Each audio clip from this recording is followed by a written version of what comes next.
Galactic regulations require that all carry-on items be safely stowed beneath your seat. I can't do this show alone. I know. The gang can't be far. I'll call them. A gracious hello. This is your Walt Disney World picture phone operator. How may I be of assistance? Well, you see... Maybe you'd like a reservation at the Chefs de France restaurant. They have a special on frog's legs. Actually, we have 999 happy haunts here. But there's room for 1,000. Any volunteers? We hope that this voyage you're about to take, 20,000 leagues under the sea, will stimulate your interest in the phenomenon of life in the ocean depths. All right, recruits.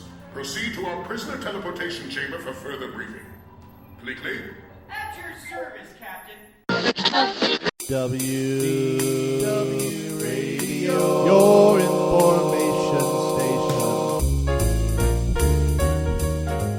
Hello and welcome to the WDW Radio Show, your Walt Disney World information station. I am your host, Lou Mongello, and this is show number 131 for the week of August 9th, 2009. Thank you for tuning in once again. While the introduction of new attractions, shows, or promotions gets many people excited about Walt Disney World, hearing about a new dining experience for many is equally as thrilling. And when a new restaurant is being introduced that comes from the first and only female Iron Chef, that excitement grows into anticipation. This week, I am pleased to be joined by Chef Kat Cora, whose Cuisina restaurant is set to open soon on Disney's Boardwalk. We'll talk about her background and career, as well as what this new dining experience will bring to Walt Disney World guests. With the recent introduction of new Disney Vacation Club properties at Kidani Village, the tree houses at Saratoga Springs, and the spectacular new Bay Lake Towers, I wanted to talk not just about the DVC in general, but about each of these new resorts. With 3 new, very unique experiences to offer guests and DVC members, I also wanted to look at some frequently asked questions about the DVC and how these new properties may or may not affect buying and selling DVC points. Chantel Crawford from DVCBuyResale.com joins me to discuss these topics and more. I'll play more of your voicemails at the end of the show, so sit back, relax, and enjoy this week's episode of the WDW Radio Show.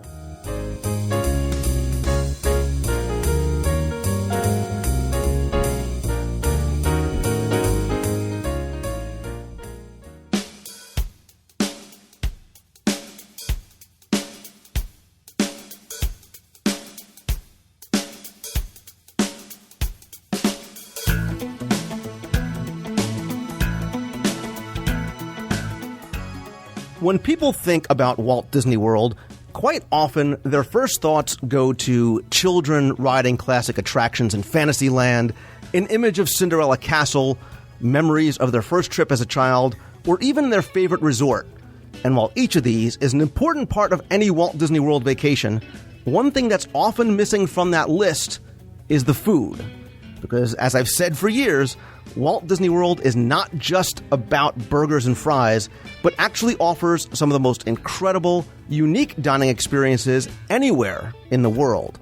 And whether you're visiting Walt Disney World with your family, as a couple, or even solo, there are a wide variety of wonderful restaurants to choose from. And if you think that you've been there, done that, there may be a couple of locations that might just surprise and delight you.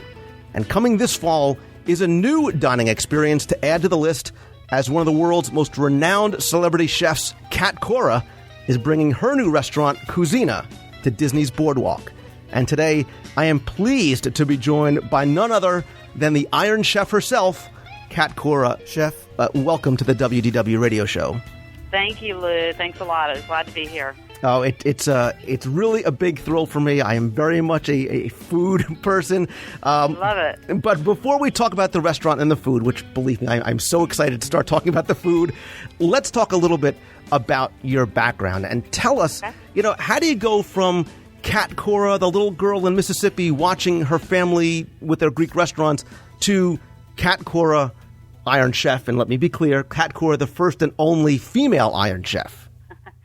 Well, it's a long, tough road, but it's really it's 15 years in the making. I mean, I feel like that I really started my my training at home. I mean, I had so many great cooks around me, and with my family having restaurants, and it was something that was just, I think, always in my blood. It was something that I really loved. I remember going to my godfather's restaurant, and it was just kind of the old continental restaurants with lots of wood and the continental menu and the big red booths and that thing. And it just kind of always stuck with me. And I just loved the vibe of being around lots of people and being social and being in the restaurant industry and around the restaurant industry.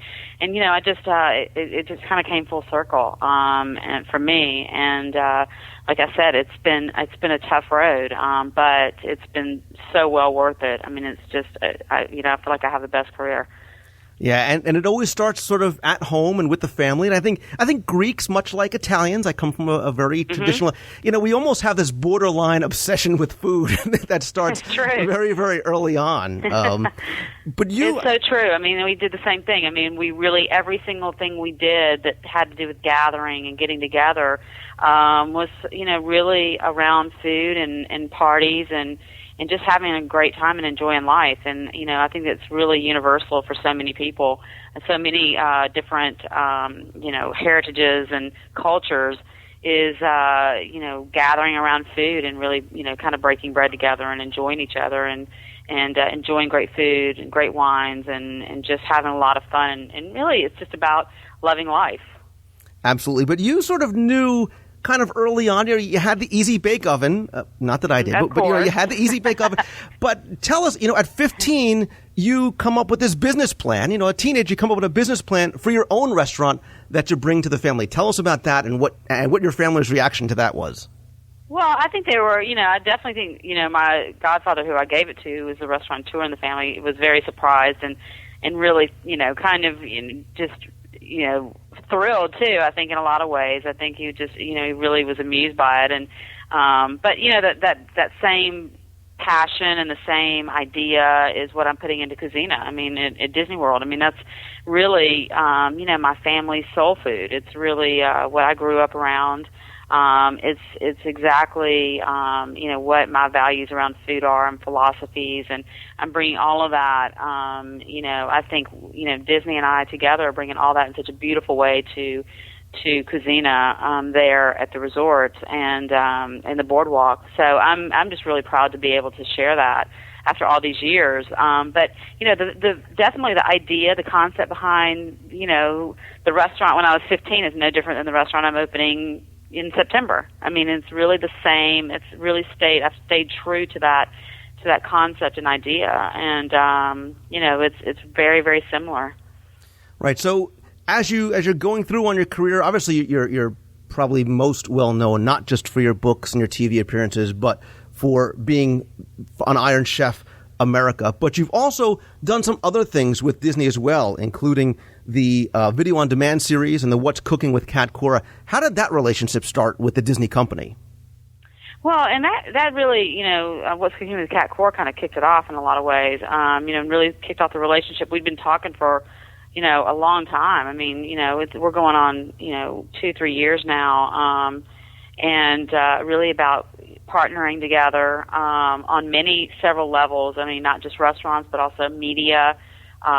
Like we did with What's Cooking with Kat Cora, maybe doing another show together, doing some merchandise together. So this is a very expansive partnership. It's not just one restaurant, and we really want to kind of grow together, which is fantastic because this is really a first in many ways for Disney, and it's definitely a first for me to be able to partner with such an amazing company and brand that's worldwide. And we just really started, that's how it started, really doing this show together, What's Cooking with Cat Cora, this web show, and growing from there. And we knowing that we really wanted to work together, and we really appreciated each other's brand and our value systems and really our philosophies.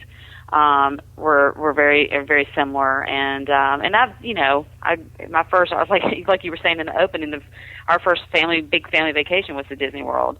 So I mean, we love Disney. My younger brother worked at Disney at one point, so our life has kind of always been around Disney. So it's just a really great and exciting journey we're on. Absolutely. And it just makes, like you said, perfect sense, having you come in and have a restaurant there because of your relationship with Disney, because of you've always tried to help showcase ways to help families develop healthy eating habits and dine together and be sort of simple yet delicious. And I have to believe that that's going to carry over into Cuisina. Tell us a little bit about the atmosphere, and more importantly, Chef, please tell us about the cuisine in Cuisina. Well, it's really, Cuisina is Greek for kitchen, and, it's going to be Cuisina by Cat Cora. It's going to be in the middle of the boardwalk, right front and center, it's going to be very Greek influence with some Mediterranean thrown in there as well from, countries around the Mediterranean, but mostly Greek influence. A lot of my soul food, a lot of the foods that I grew up with, that I've cooked all my life, that I love and that I'm passionate about. And we're just bringing all of that to all of these ideas that I've built up for so long. We're bringing it first and foremost to Cuisina, to this restaurant. So they're getting the best of us and my team and me. And I'm just excited because I think this is really, for me, it's my dream restaurant. It's a restaurant that I've wanted to open for so long. And I think Disney is a perfect place to kick it off. And, we're just very, very excited. We can't wait. Yeah, and I love the idea that you are taking not just recipes that you've developed over the years, but some of those time-honored recipes that were passed down to you by your family, bringing them and sharing them with us as guests in Cuisina. That's very, very exciting for us. Right, exactly. And definitely, I want locals, definitely want the locals, people who, haven't made a trip over to Disney in a while, to come and, it's on the boardwalk. I mean, they can park in the parking lot and walk right to the boardwalk and be at the restaurant. So I think that, for me, it's really, really exciting to also get the locals, very much get the locals there and enjoy a really new and exciting experience.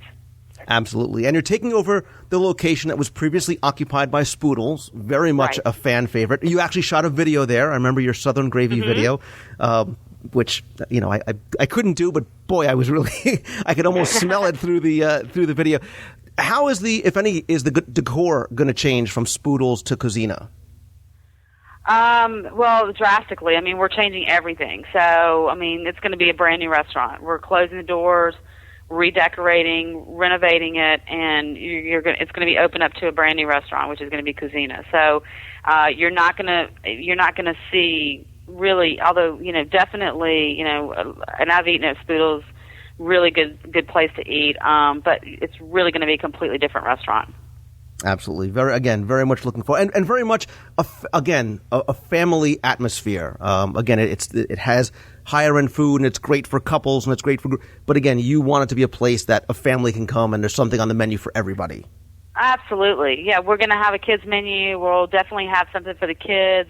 But it's also going to be it's going to be great because it is going to be a restaurant that adults can feel like they're having an adult experience because they're going to be at the parks all day, and so the riding the rides and really, it's like you were saying in the opening again, it's, you really first think of it as the rides and the parks and everything. And we really want people to feel like, hey, we're going to go to the parks all day. We're going to have a great time with the kids. We're going to do that, but we're going to be able to come and have an adult meal and have a really great experience as well. Because, I have kids too, and, you want a balance, and I think people are looking for that when they come to Disney, and they're going to get it when they come to Disney. And, there's something for everybody, like you were saying. There's something for the adults, there's something for the kids, and, it's just going to be a really great place. Right. And that being said, if you are an adult, and maybe, is there a chance we might get a little Greek ouzo on the menu as well?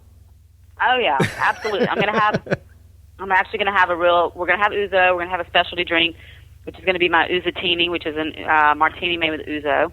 And we're going to definitely have various things on the menu that people are going to be really surprised by. Absolutely. And like I said, the really exciting thing for, I think, me and listeners is that we've seen you on TV, and I'm sure they, like me, have watched you on Iron Chef and watched you on the on-demand series. Always wish that you could come into my home and cook for me, and now to a certain degree you are. So, I mean, that's why I think this is so very exciting for us.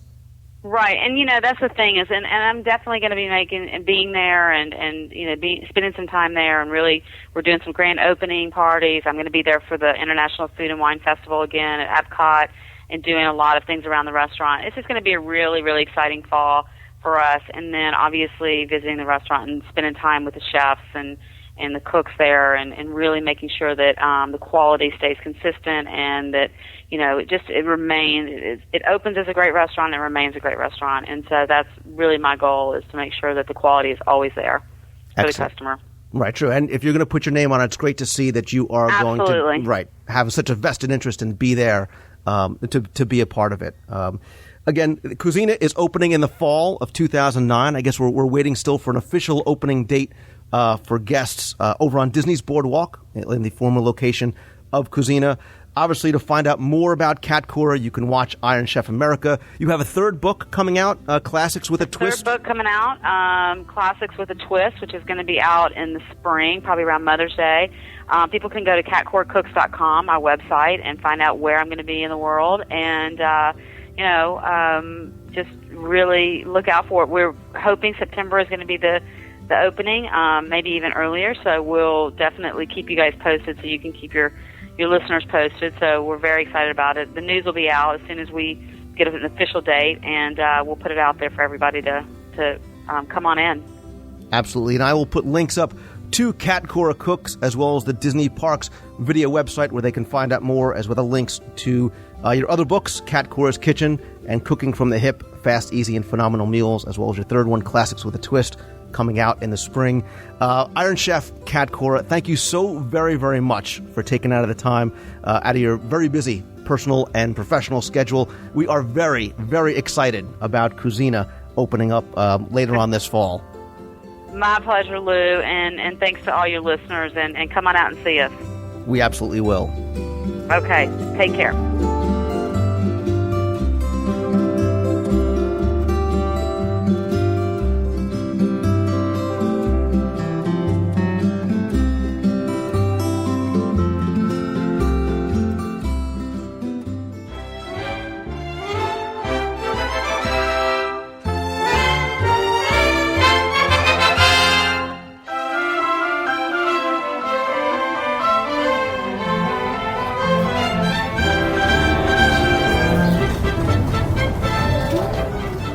With the recent developments at the Disney Vacation Club, with the introduction of Bay Lake Towers and the tree houses and Kidani Village, I wanted to talk a little bit about the new resorts, the DVC in general, and really how these changes are going to affect not only current owners and people maybe looking to buy or sell, but new people that are interested in the Disney Vacation Club. And I get lots of questions from listeners all about this. So, as always, I like to have on guests to come onto the show to help with those discussions, especially ones who are maybe former Walt Disney World cast members and owners of DVCByResale.com. So it's my pleasure to welcome back, after way too long, by the way, Chantel Crawford from DVC by Resale. Well, thank you, Lou. I'm so happy to see you, and what a great opportunity. And we're very excited as well about all the new openings and construction going on with the Disney Vacation Club. And thanks for having me back. I'm happy to be here. And this is great because we are we're out in front of actually one of the very popular DVC resorts, and really across from another, and one of my favorite places on property, especially right now. Early morning, a little breakfast in front of the Boardwalk Bakery, a little coffee, a little Mickey-shaped chocolate banana muffins. very, very high up on the must-do list. Indeed. Great place to just sit and relax and talk with you. Yeah, I enjoyed my blueberry Mickey muffin almost as much as the chocolate Mickey muffin, and I think our bellies are full, so if we aren't communicating very well to everybody out there, we'll apologize in advance. It could be the blood sugar levels going through the roof. True, and I'm loading up on sugar and caffeine, and then we'll walk it off as we stroll the promenade. That's what any good day at Disney's all about. Absolutely, but like I said, this is one of those simple pleasures, just sitting here and people watching. And but anyway, we're here to talk DVC, and Yes.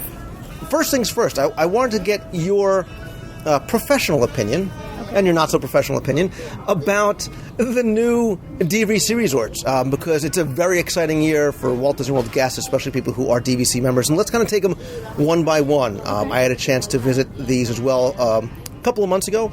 And let's start over at Kidani Village, over at Disney's Animal Kingdom. What do you think about Kidani? Well, I actually think Kidani personally, and not professionally, at this one, because professionally I think all the Disney Vacation Club properties are wonderful. Personally, I like it a little bit better than Jumbo because it's more well lit. And when we went to Sanaa, the lady, the hostess, she said that one represented, and you probably know this better than me, Mr. Trivia, east versus west, or was it north versus south? Do you know the answer to that? It's east and west, and I think north and south. But by the way, just real quick aside, I like the fact about how we both brought food into the segment right off the bat. We're eating at the bakery, and he talked about Sanaa, so kudos to you. You're always welcome here. Thank you, yes. Well, I think the foodie term, I didn't know that there was such a thing as a foodie term, and then I think when they came up with it, I thought, oh, that's me. Now I know who I really am. Nevertheless, yes, it's a little brighter, which I prefer, but and when you walk into the house there, the glass structures are just breathtaking, beautiful, the layout's great. Everybody was very excited when they announced it. Since then, I've had nothing but positive reviews about it, so it is. Obviously, there's so much going on with DVC right now. We're getting a lot of reviews about everything, but so far, Kidani is just overwhelmingly positive.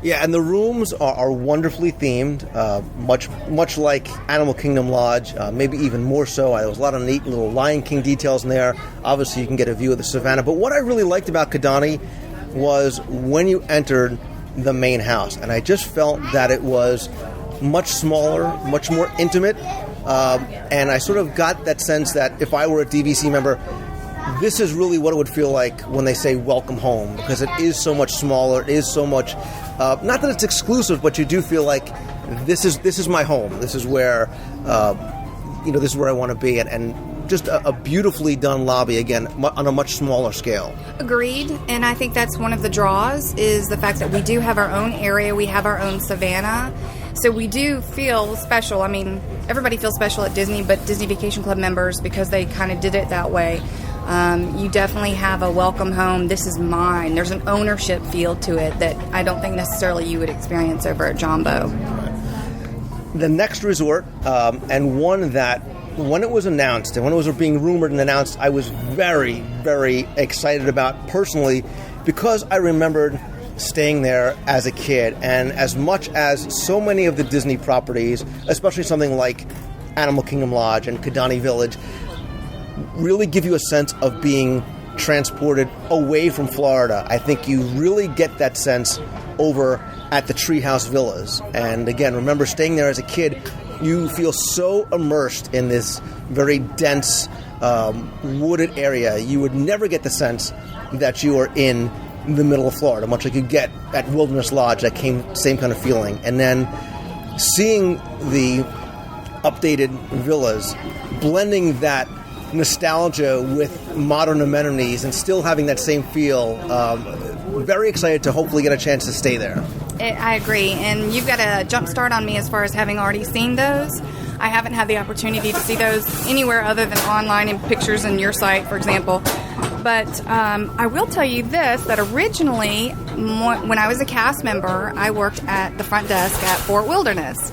And one of the things that we did was we would drive the golf carts around in the morning and drop off the express checkouts. And those tree houses are so well received, and that area is just so... It's just been... I want to say the icing on the cake at Saratoga. People are just thrilled about it, and it's just like you said, you're in a different world altogether. And I think it has definitely added to the value of Saratoga, if you will, because it's just another dimension. And especially traveling with, if you have a larger family or if you're going with an extended family, you can fit so many people into there. You still have your space with the separate bedrooms, but again, you can all sort of be in this, one little miniature house, and there's a pool there, again, very small, very intimate, which I like, because you're not sharing it, for example, with the rest of Saratoga Springs. I think there's just so many advantages from a guest perspective, from a DVC member perspective of something like the villa, the tree houses. Sure, and one of the things that you just reminded me of is a DVC member, the units themselves sleep 8 people. However, Disney only requires the amount of points you would for a 2-bedroom versus a 3-bedroom, which is what that is. So as a Disney Vacation Club member, if you weren't aware of that, that's something you might want to look into. Again, same cost as a 2-bedroom, but you've got 3 bedrooms, and there's plenty of space. And so far, everybody that I've talked to that's been over there has really enjoyed them. Yeah, they are spectacular. Disney really did a nice job, and I'm looking forward to hopefully taking my family and doing a little bit of research for the benefit of the listeners in the show. Of course. So the day that I went to preview the 3 properties, the treehouse is what I was most excited about. And I said, this is it. This is the pinnacle of, ultimate resort. And then they brought me over to Bay Lake Towers. And they brought me upstairs to to a room on the 15th floor, I believe, a 2-story villa. And I was blown away. And I said it when I did the video that for me to be speechless, a lot has got to be going on. It's very unusual. And as much as the rooms are beautiful and the modern stylings, that view out of the windows of the Magic Kingdom are just breathtaking. Absolutely. I was able to do the sneak peek yesterday, and again, you walk into that grand villa, you're blown away. The size, number one, is huge, welcoming. I personally love contemporary styling, so that's right up my alley. The parasailing video that we did for the blog recently was my first opportunity to see the Bay Lake Towers from the aerial view, and it was just beautiful. The pool, exciting. It's a glass slide. At night, I haven't been able to see it, but all the cast members were talking about how the Mickey Mouse is lit, so you can see that. The day, it's amazing. The walkway between the Contemporary and the Bay Lake, you could just literally go out there and stand. If I were staying there, I could see myself taking my coffee, walking out there and watching. And then, of course, you've got the Top of the World, which we actually got to preview yesterday as well. And I'm making the jealous face on this. Excuse me, the funny thing is, when I was a kid, and now I'm going to date myself, I actually saw Barbara Eden at the original Top of the World. And I remember it distinctly because she had us tap our glasses, and when I clicked my glass, the top half of the glass broke and jumped off, and I thought they were going to throw me out. I was a little girl, and luckily they didn't. But that was so nostalgic for me yesterday to walk up there and think, wow, they've recreated something. Unfortunately, it's not big enough to have Barbara Eden there. It's very small, very petite. If you, and it's restricted, and so this can be a good thing or a not so good thing. If you are a Disney Vacation Club member and you're staying at the Bay Lake Towers, that area is yours exclusively. So you can go up there, watch the fireworks, and enjoy. If you're not staying there, then it's probably not going to be a good idea. California Grill is a great option. Exactly. And you still think Barbara Eden's a big draw? Do you think she couldn't pack in the... Hey, I love the Dancing with the Stars. Dancing with the Stars. Yeah? I see she's still I Dream of Jeannie for me. Yes. So... Well, but you would dream of Jeannie in her ballroom gown if she were dancing around, wouldn't you? Yeah. You're taking me back to my childhood when I dreamed of Barbara in a ballroom gown. But anyway, I was so far off topic from from Bay Lake Towers. Yeah, sorry.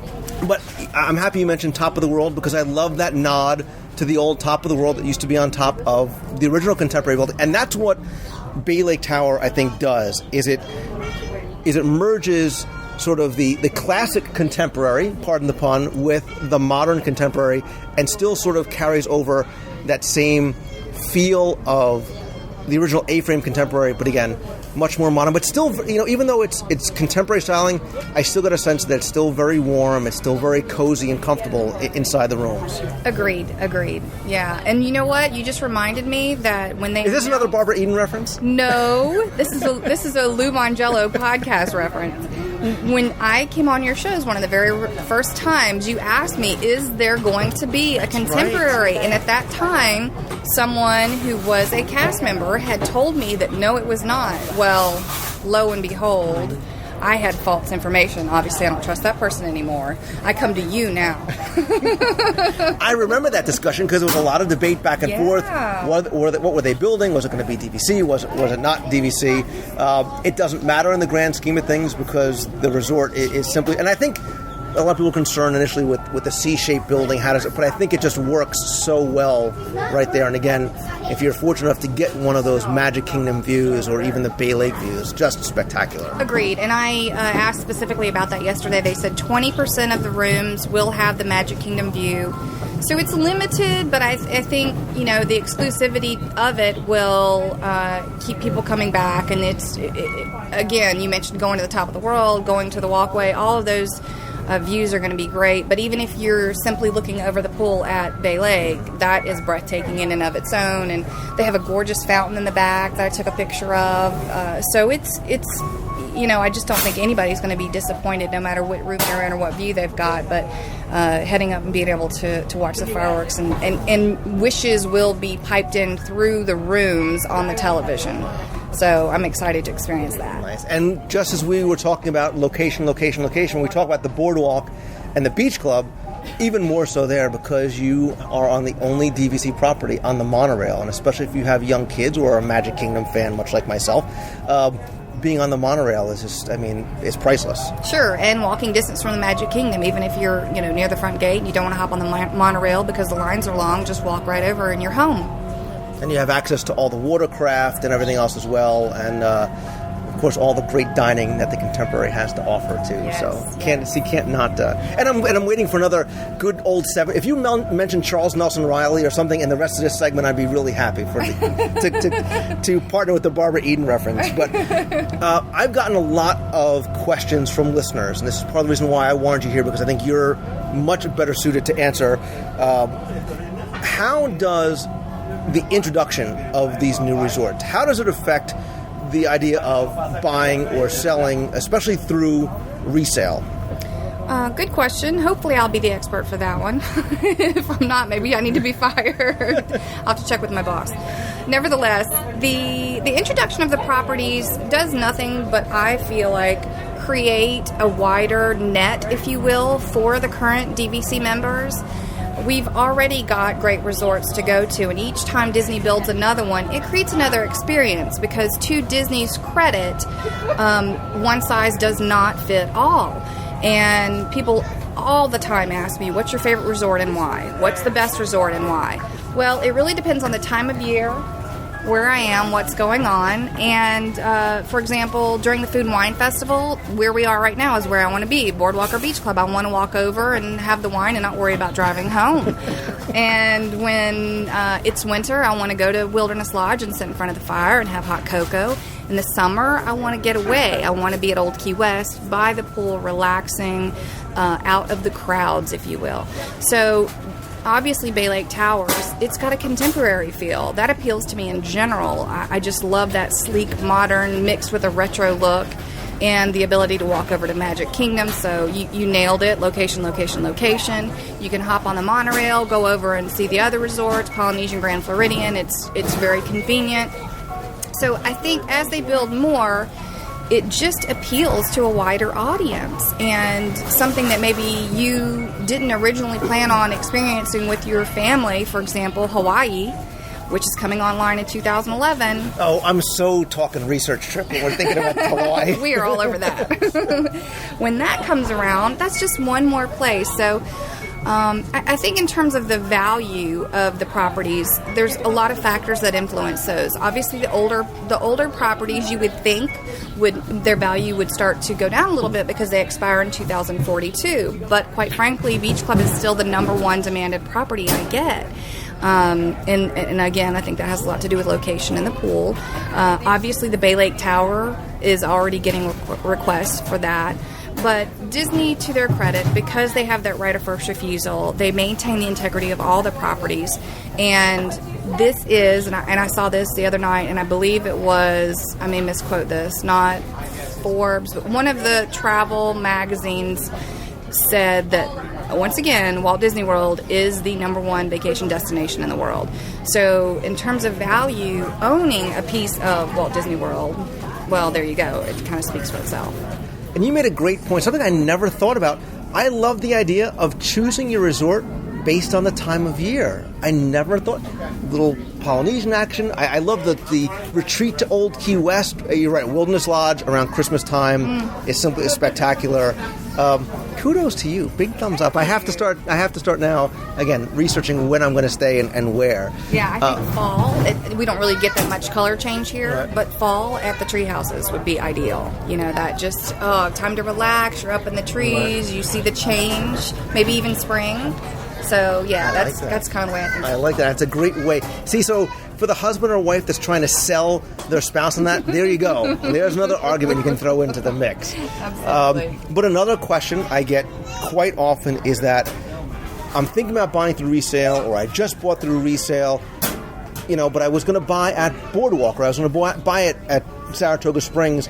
Can I still stay at Bay Lake Towers? Can I stay at Kidani Village, or must I buy points directly into there? Absolutely. That is probably one of the most frequently asked questions. Literally every day I am asked that question. And obviously, points are points are points. And maybe that's not so obvious to some people, but that's truly the way it works. Now, Disney's rules say that we have a home resort, and at that home resort, we can make our reservations 11 months in advance. And at all the other DVC resorts, we can make them 7 months in advance. So I usually tell people to look at their own travel habits and know thyself. And if you book far in advance and your family has a particular property that they are not going to be happy if they don't get into, then you really should buy that property regardless of the cost or the annual dues. Those things don't, there's no price for peace of mind. On the other hand, like myself, I'm a short-term planner. If you don't pick up the phone greater than 7 months in advance, then you will experience all the resorts. And yes, that you can stay at any of the Disney Vacation Club properties with your points. Even if you buy Vero Beach, you can stay at the Beach Club. You can stay at Bay Lake Towers. You're going to be able to stay at Hawaii. So you can use your points anywhere there is availability. And again, the only limitation Disney has is that you're going to only be able to book those specific resorts that aren't your home 7 months out. And I think the way you said initially is the way to think about it is points are points are points. The only difference is the number of points that you'd need to use. So it begs the question then, why would I buy through resale as opposed to just going, right to one of the kiosks, right to the source and buying from Disney? Great question. Honestly, most people don't realize there's a secondary market, and once you realize there's a secondary market, to buy from Disney is just spending more money than you need to. Let me first preface all this by saying that a safety factor is probably the biggest concern for a lot of people out there. They're like, oh wait, this is an internet company. How do I know they're, I'm in New Jersey and they're in Orlando. Well, are they real? Well, you have to be a broker to resell this. This is real estate. So if you are deciding to go the resale route, you can check us out at the Department of Business and Professional Regulation. You can verify our licenses. We encourage you to do that. We have references. This is a very safe transaction. The funds themselves are actually held in escrow, not through us, but with a title company who's bonded. So it could not be more safe, to be quite frank about it. And then we're on a first-name basis with Disney. Disney knows they don't offer this service, and yet their members need help, especially in the economy right now. There's a lot lot of people who need to sell these, and Disney doesn't provide that service, so that's what we do. And they send people to us for that reason. So all those things being said, once you realize that there is a secondary market, to buy from Disney would only be for two reasons, in my opinion. Number one, you are in a hurry. Resales take about 6 weeks to close, and then about a week to 10 days to get you into the system. So if you need a reservation within 2 months, you're really just going to have to bite the bullet and pay full price from Disney. On the other hand, if you want Bay Lake Towers, for example, right now we are getting those few and far between. It takes a longer time for those to come available on the resale market. So while we will get them, if you're in a hurry, then you really need to just go ahead and buy from Disney. So again, the only reasons to buy from Disney once you realize the resale market's out there is, number one, you're in a hurry. Number two, we just don't have what you need, and you do need to go ahead and get started so you can make your reservations. So all that being said, the reasons to buy resale, on the other hand, for a lot of people, they don't want Animal Kingdom or Bay Lake Towers, and they have their own reasons for that. Some people, we talked earlier about the Beach Club being high demand. Boardwalk is equally high demand. The Wilderness Lodge is one of the smaller properties. To get into Wilderness Lodge can be challenging, and if that is your family's favorite resort, you probably are going to want to consider to purchase there. Well, you can't get that from Disney as a first-time buyer. So that really can influence, and you're somewhat, I hate to use the word forced to buy resale, but Disney's not going to give you that option. So if you know you're not going to be happy with one of the properties they're currently offering, then obviously the resale option is there. Even for the tree houses, Saratoga Springs Points are Saratoga Springs Points. So you can buy resale, which right now, I actually had one passed right of first refusal, and I hesitate to say this number out loud, in the high 60s per point, versus directly from Disney it's close to 100 per point. Significant savings can be had, and you're actually helping someone. I think that's the biggest key. A lot of people, they approach it from again, a safety standpoint, and Disney definitely has the security because you know who you're buying from and who you're dealing with, and we want to get people as equally comfortable with us, but more so to know that you're getting the exact same product. There's absolutely no difference whatsoever in what you're getting. Disney treats you the same. In fact, once you're in the Disney system, the cast members don't know where you bought, when you bought. They're just happy to help you, and full service, no differences. So there's a lot of advantages that resale offer, and then the other consideration for a lot of people is the annual dues. If you're approaching it from a financial standpoint, you can save money. For example, right now, Bay Lake Towers is the lowest dues. Well, it's a brand new resort. In the next couple of years, I would venture to say those are probably going to go up. And Saratoga Springs is the lowest outside of that, and it's a large property, so chances of it staying low are pretty good. So financially speaking, I feel like the best buy in resorts right now is the Saratoga, because you can buy it about the same price as Old Key West, but you've got 12 more years on the lease. I think, like you said, buying some of the properties that are currently sold out directly through Disney, if that's where you want to be, that's your place to go, is an advantage. And I think you hit on something that is a concern for people, is that there is that fear about buying through resale. Not that, they're fearful of Chantel Crawford, because how could you possibly? The Southern charm I love. But how could Don't ask my boyfriend. Until you have your coffee, there's a little time for fear. Absolutely. But I think there is that concern about the transaction itself, and even more so long term. Well, am I going to be treated like a second-class citizen? Am I going to call, make my reservation, and be like, oh, she bought her points through resale? Like, they're going to look at you funny, or that you can't get all the benefits that a quote-unquote regular DVC member can. Sure, and you answered the question. You're treated exactly like everyone else. There is no stigma. There's no little asterisk next to your name. Oh, she's a reseller. Exactly. And the other probably funny question that I get asked regularly as well. Well, I just got home from the tour. If I buy resale, aren't they going to know? And they're not going to let me. They're going to buy it out from under me, or they're going to put me on a be mean to her list. No, they're not. I promise you. I promise. So yeah, there really isn't any fear outside of just making sure that the real estate transaction is actually in is processed properly, and that's where the title company comes in. They're there to protect everybody in the transaction, buyer, seller, broker. So, it really could not be more safe in terms of buying through us. There are some unscrupulous places out there you want to be careful about, but I always tell people in those instances, check your gut, make sure you feel comfortable, and if you don't, then wait. Because the resale market's not going anywhere. Disney continues to build. They're always going to be available.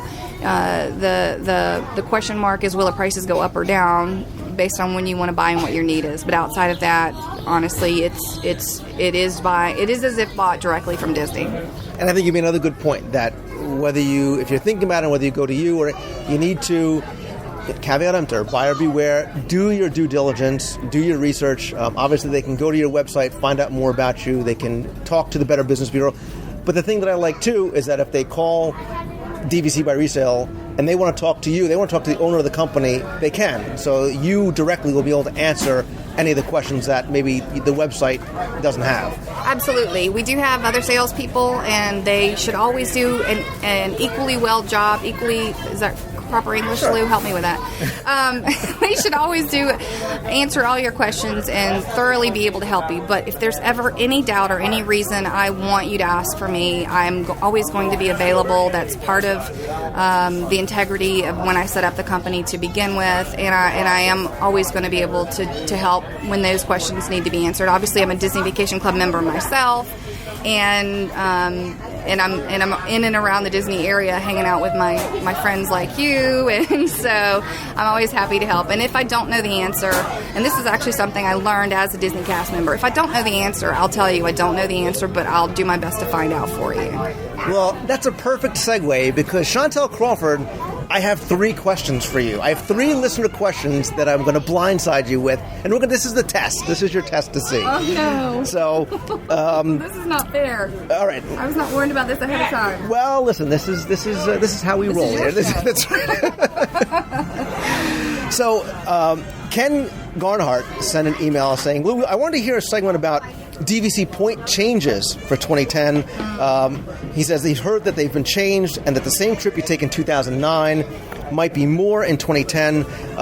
Will it devalue current members' points?" And again, that's from Ken Garnhart. So can you talk a little bit about the point changes kind of from year to year? Sure, I can. And Ken, thanks for the question.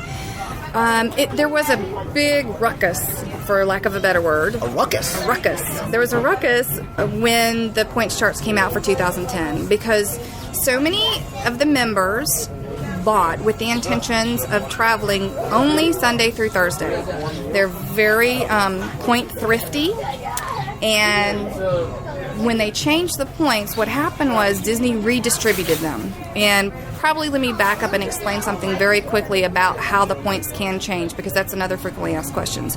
When Disney builds the properties, for example, and I'm going to use a hypothetical number, they allocate the points when they build that, and those are set in stone. So let's say, for example, they build a property and they allocate 1,000 points.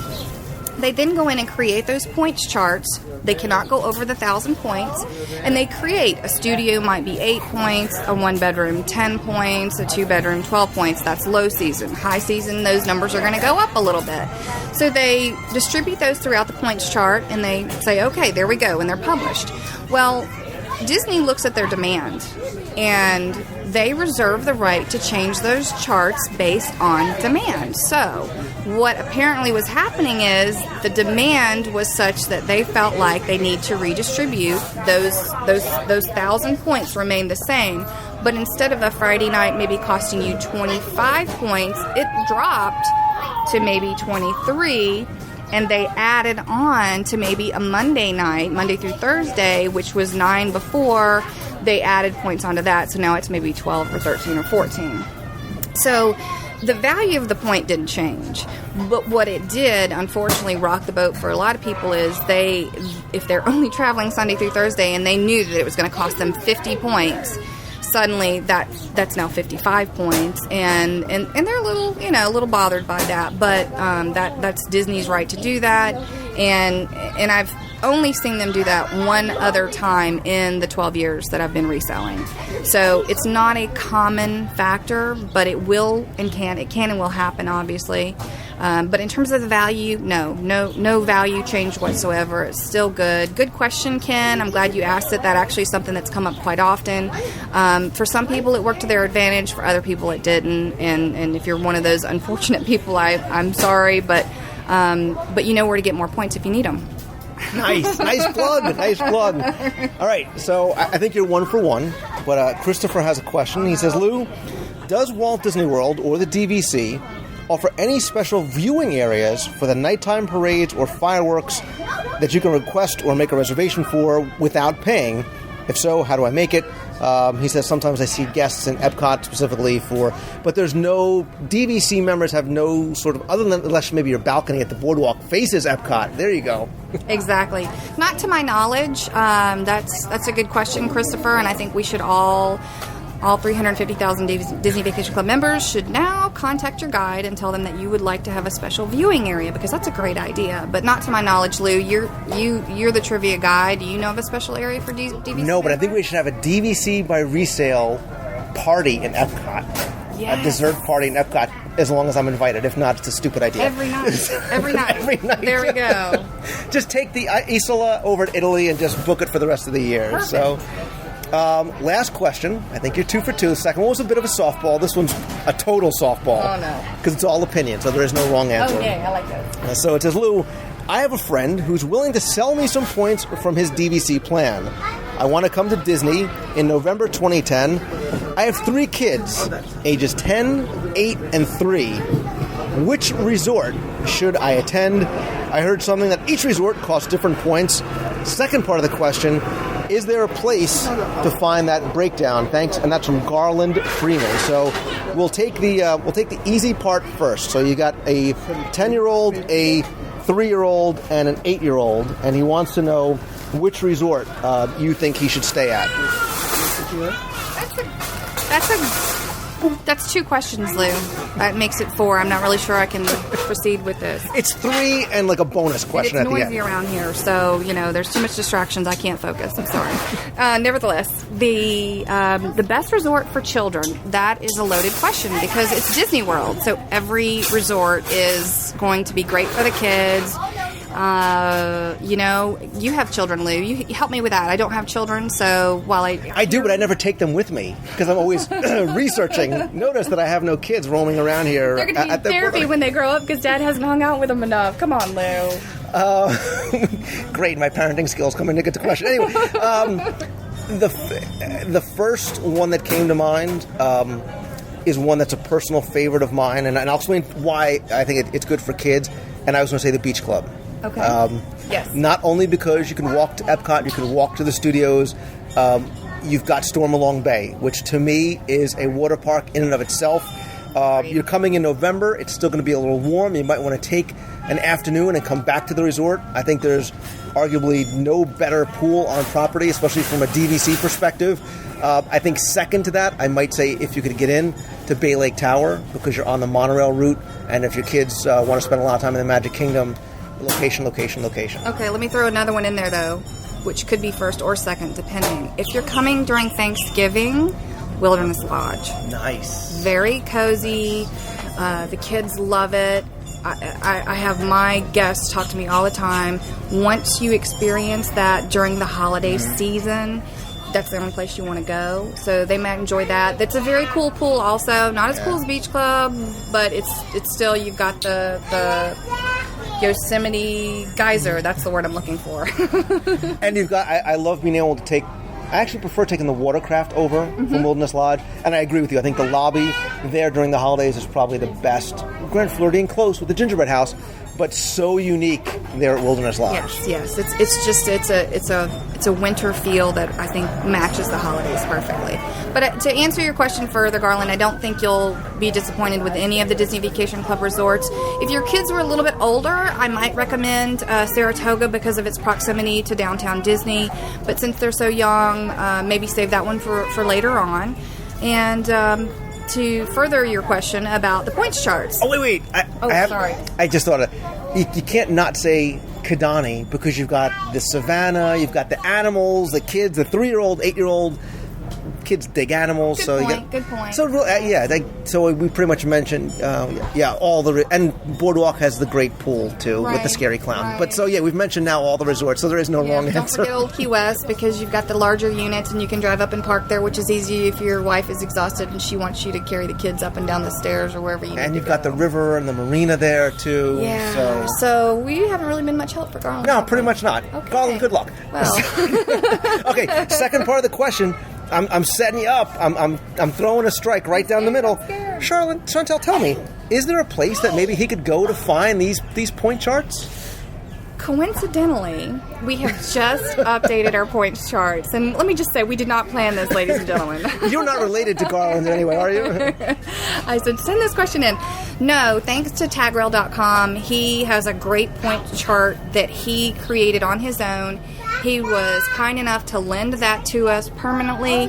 You can now go to our site, click on the DVC Points Charts link, and there's a drop-down menu. You can look at not only the 2009, but also the 2010. And it also includes not just the DVC resorts, but you've also got the Disney hotels and some of the collection in there. So that is just really exciting for us. And in the future, we're hoping by the end of the year, we will have a DVC points calculator. Even more exciting, you can go in, put the time of year you want to go, the unit that you want to stay in, and it will bring up all the resorts you want to look at and tell you exactly how many points that's going to cost you. And I just can't wait. That's kind of like the creme de la creme of point charts excitement. That's about as exciting as DVC gets right there, as the point calculator. So, no, that is exciting, and I appreciate you coming on and helping to address some of these questions. Again, you actually have on your site a list of other frequently asked questions. People should definitely go to DVC by Resale to find out more. You also have on your site some properties that are available for sale as well. And, of course, like we said, if you have any questions, people can call and speak to you or one of your agents directly. And again, the website is dvcbyresale.com. I want to thank you, Chantel Crawford, you, Barbara Eden, wherever you are. This is a lot of fun. And it's almost time for lunch, which is even better. Even better. Speaking of lunch, I also just want to add real quickly that if anybody does have any questions, feel free to call me. I do spend a lot of time on the phone. If you ever try to reach me and you go to my voicemail, leave me a message. I will get back with you, I promise. Because, again, a lot of times I'm on the phone all day, or I'm really out hanging out with Lou. Shh, don't tell anyone.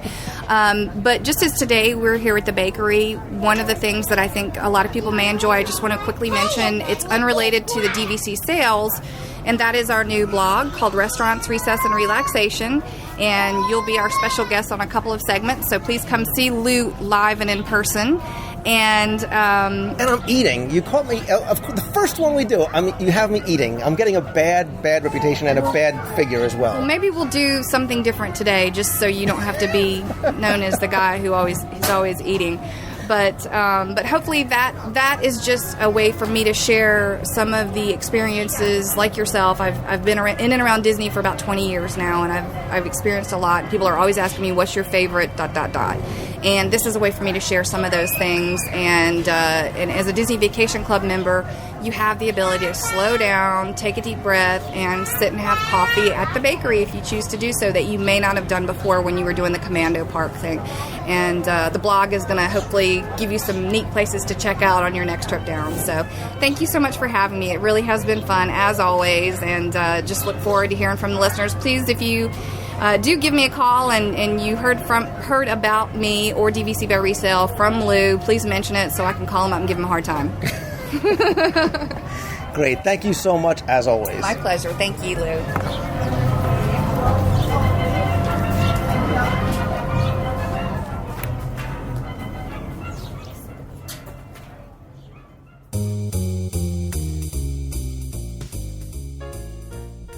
That's all the time we have this week. I hope you enjoyed the show.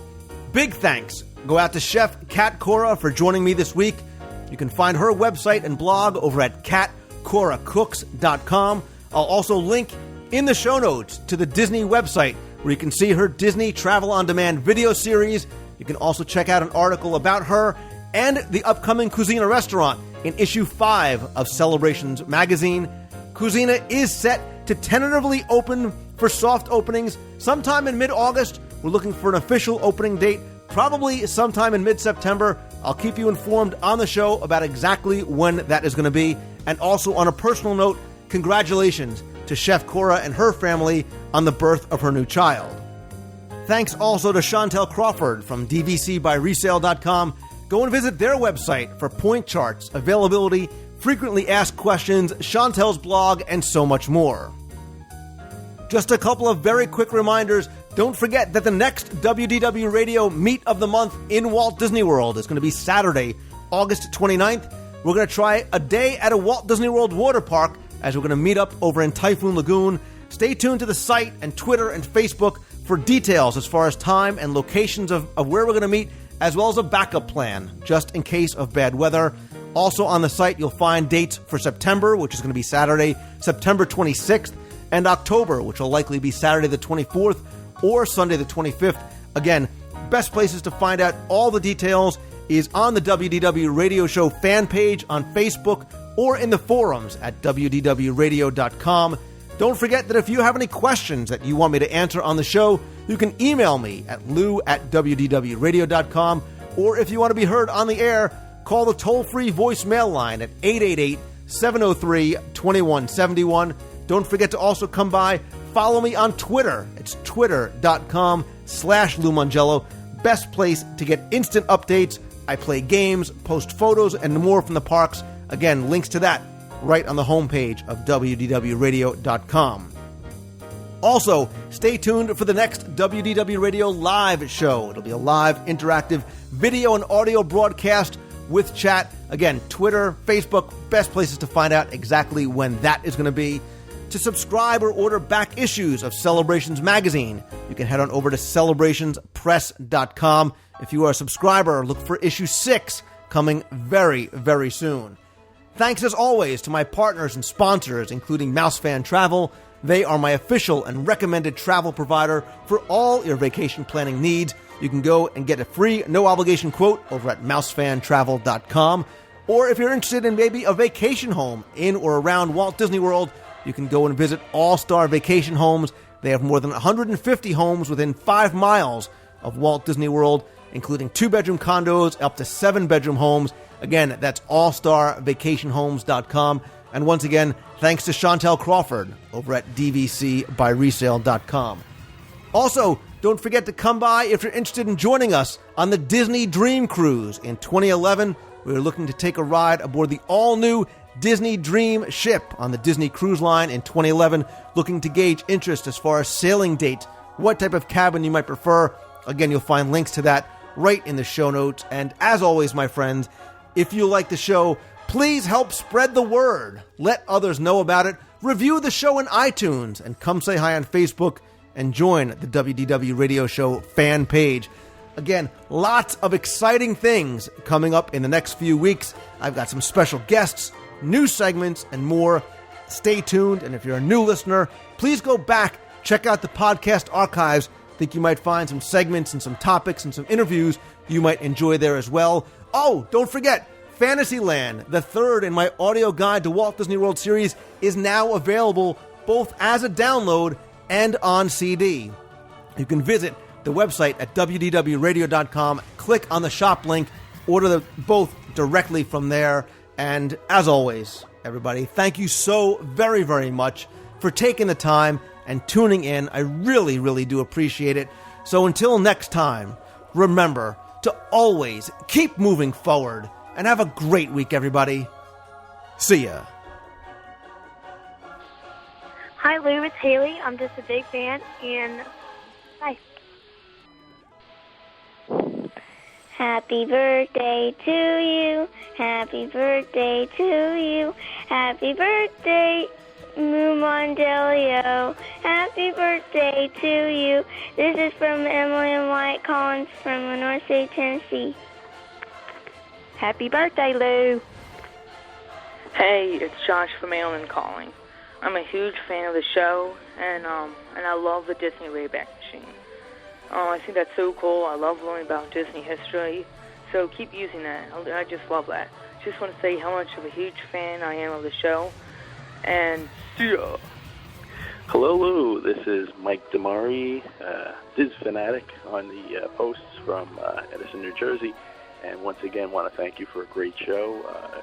Listen to number 130 Monday mornings, as usual, on the way to work, and always brightens up what is usually not such a nice thing going into work, starting off the week, but your show does brighten up the week.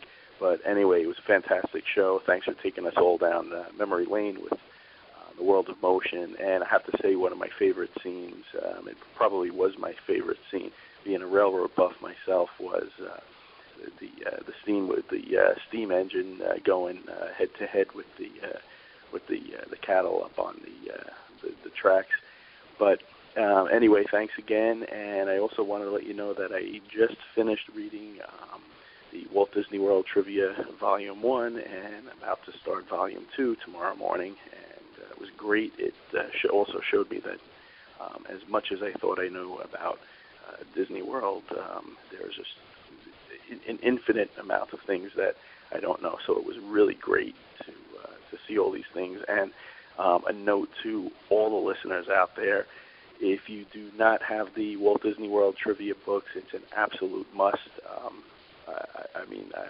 I had said it once before. I don't know why I waited so long to pick the books up, but I'm so glad that I did. And Lou, a note to you, please start working on Volume 3 if you haven't yet, because I'm probably going to burn through Volume 2 as quick as I did Volume 1. So I'll be looking for that Volume 3. So hint, well, maybe not a hint. I'm just flat out telling you.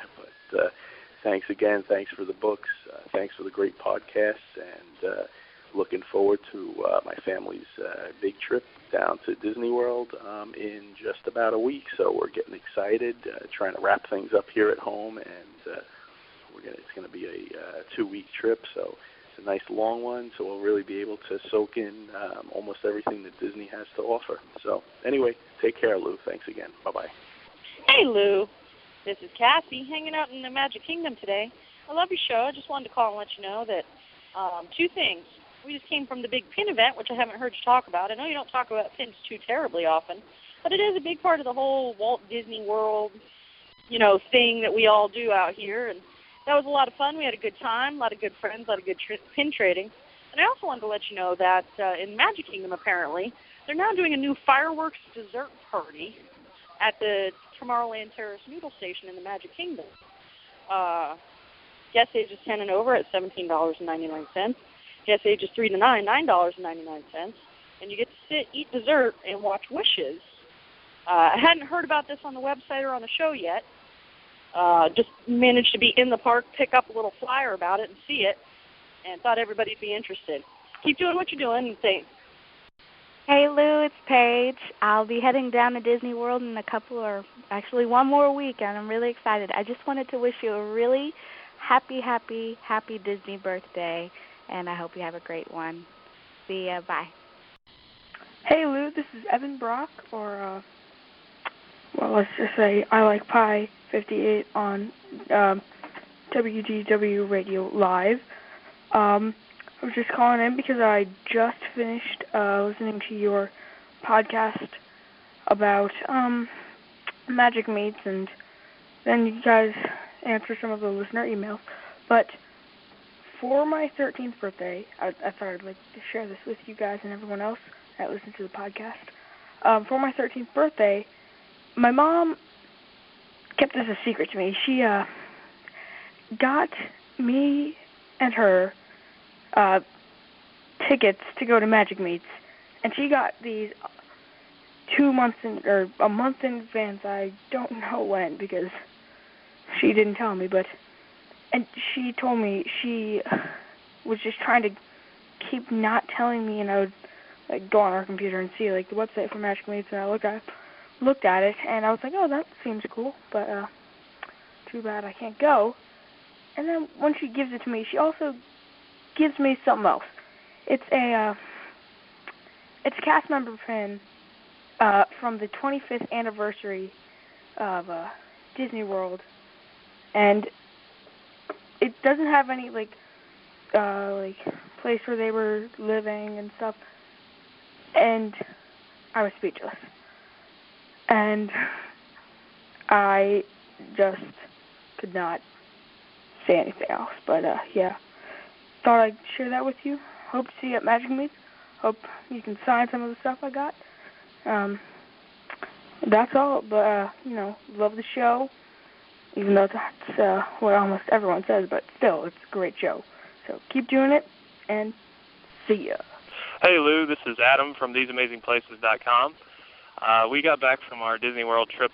It's been several weeks now. I just haven't had time to call back in, but I wanted to call in to let everybody know a couple things. I talked to 3 cast members while we were down there.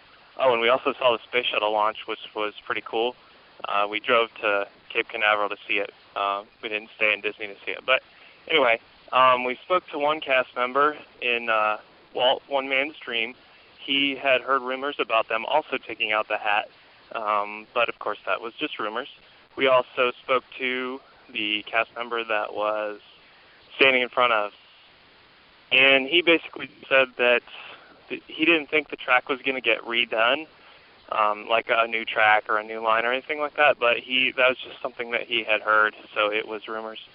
And the third cast member that we spoke to was actually a security guard, and this is in reference to the barge going off after illuminations at night.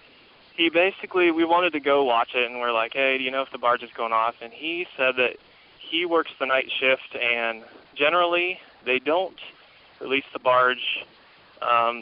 He said it varies between 2 and 3 weeks, maybe even a month, time span apart, because Disney is so efficient with how much gas they actually put in the barge for illuminations. They calculate it down to the ounce, and of course, then they use it all up. Well, over time, it accumulates, and they need to actually blow off the extra leftover fuel that's left in the barge. And so it usually takes them about 2.5, 3 weeks for that to happen. He said it was a month ago when he last heard it. But if you're in the parks and you want to stick around to hear the barge at the end, he said you can just ask the security guard, because they usually announce it at least an hour before they're going to blow the barge, just to let the security know. So if you see a security guard with an earpiece, I'm sure they'll be more than willing to let you know if you want to stick around and see it. So thanks a lot for the show. Of all the Disney podcasts I've listened to, yours is awesome. The main reason is because, well, you have so much information and you interview some awesome people, but also you're so positive about it, and I think that's such a great thing when you're thinking about Disney, because Disney's so positive. There's a lot of podcasts out there that are pretty negative about Disney, and it's not fun to listen to, because after all, Disney is the happiest place on earth. So anyway, thanks for the show. Love listening. I'll keep listening as long as possible. Thanks. See ya. Bye. Hey, Lou. It's Mike Scabetta. Just finished listening to this week's show, and you do the Wayback Machine talking about World of Motion. And it struck me, just as you guys were talking about the progression of man traveling the earth. You had the caveman with the feet, the waterways, the animals, the wheel, the hot air balloon, the steam train. And I said to myself, holy crow, that's exactly what happens in Illuminations. Now, I see Illuminations 3 times a week for the last 7 years, so I know it pretty well. But if you just remember in the point where the globe just enters the center of the lake, and after the animals are on the earth, where we see the white horse running across, and suddenly the white horse becomes a cave painting. And as the music builds up, we're inside the cave, and we turn to the left, and we go outside the cave entrance, and what do we see? We see man walking. And then the next few images is man walking on the earth, and then his means of transportation keeps getting a little more modern. And then we're on with animals. We're on horseback. We're on camelback. We're on a plow, on a horse-drawn plow. And then next thing you know, we see a hot air balloon. And after the hot air balloon, we have boats. We have canoes. We have sailing ships, big sailor ships. And then it ends with a jet. And I said to myself, that's exactly what was going on in World of Motion. So here they picked it up and put it back right into Illuminations Reflections of Earth. So just wanted to let everybody know that. Have a great week. Take care. Bye-bye. Hey, Lou, it's Josh and all the other listeners. I was calling in because, well, as you know, last week I was talking about my Michael Eisner autograph and other autographs that I got through the mail. So today, in my newest lines of success, I received 2 index cards signed by the one and only Annette Funicello. Kind of a fun name. Okay, anyway, so what I was going to say is, everyone, I was thinking of, since I want to become an Imagineer later in life, I'd like to have a few changes come to the parks. Now, these are things that I'd like to do. This doesn't mean that any of it will become possible, because some of them are just, well, all right. Anyway, each week I will give you 2 changes that I want to do. First one, the American Adventure. I'd like to go through a major refurbishment. I'd like to add maybe another scene of some sort. And I want it to say, like, how Sunday nights were revolutionized when the TV was invented. And then I want to have some of the shows on, some audio animatronics figures made of some of TV's best entertainers. First, I'd like to bring in, I want to have like a little show scene with Jim Henson and Kermit, like singing or something, obviously the Muppets. And then another thing that I want to do is I want to have Walt Disney on there, and I want him in audio animatronics Walt Disney. And I want it to be set on Main Street, USA in 1955, and you know where this is. I want him to have, for all who come to this happy place, I want him to give the dedication of Disneyland. And I think that would just be great to have a Jim Henson and obviously the man himself, Walt Disney.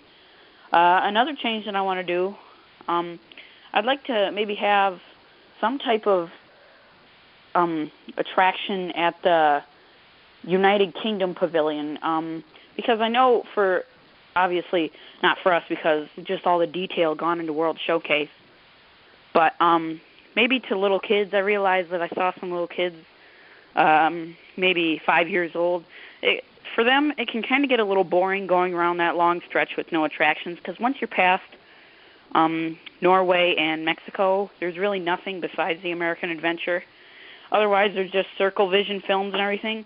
But I realize the United Kingdom has nothing, so I'd like to have maybe some type of half indoor, half outdoor 101 Dalmatians attraction, where you're in a Mr. Toad's Wild Ride style car, and it will just be like a Fantasyland dark ride, except it won't be exactly like that. So those are a few of the changes I'd like to add to World Showcase.